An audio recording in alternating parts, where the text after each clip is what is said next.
नहमदुहु व नुसल्ली अला रसूलिहिल करीम अम्मा बाद।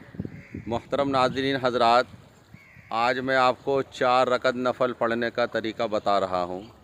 अक्सर लोगों को 4 रकत नफ़ल नमाज़ पढ़ने का तरीका नहीं पता। मेरी बात को तवज्जो के साथ सुनिए।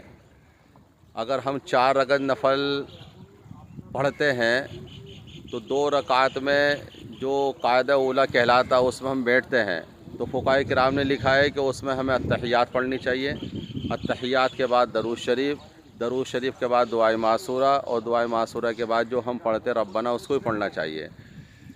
और रब्बना पढ़ने के बाद जब हम खड़े होंगे तो खड़े होने के बाद हमें फिर सना पढ़नी है। उसके बाद अल्हम्दु शरीफ, फिर कोई और सूरत।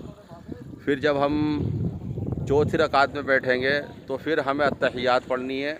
अत्तहियात के बाद दरूद शरीफ के बाद जो दुआ हमें आती है वो पढ़नी है, रब्बना पढ़ना है, उसके बाद सलाम फेरना है। अक्सर लोगों को ये पता है कि जिस तरह से हम सुन्नत पढ़ते हैं या फ़र्ज़ पढ़ते हैं, कायदे उला में अत्तहियात पढ़ने के बाद हम खड़े हो जाते हैं, तो वो सुन्नत में और फ़र्ज़ में तो कायदे उला में अत्तहियात पढ़ने के बाद खड़ा होने का हुक्म है।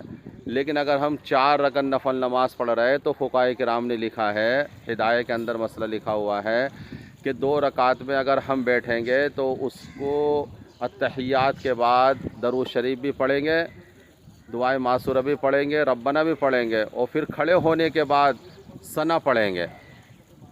अगर आप हज़रात की बात समझ में आ गई तो आप कमेंट में लिखें और दूसरों तक इस वीडियो को पहुँचाएँ। 4 रकत नफ़ल पढ़ने का तरीका यही है जो मैंने अभी आपको बताया। वाखिरु दावाना अनिल हम्दुलिल्लाहि रब्बिल आलमीन।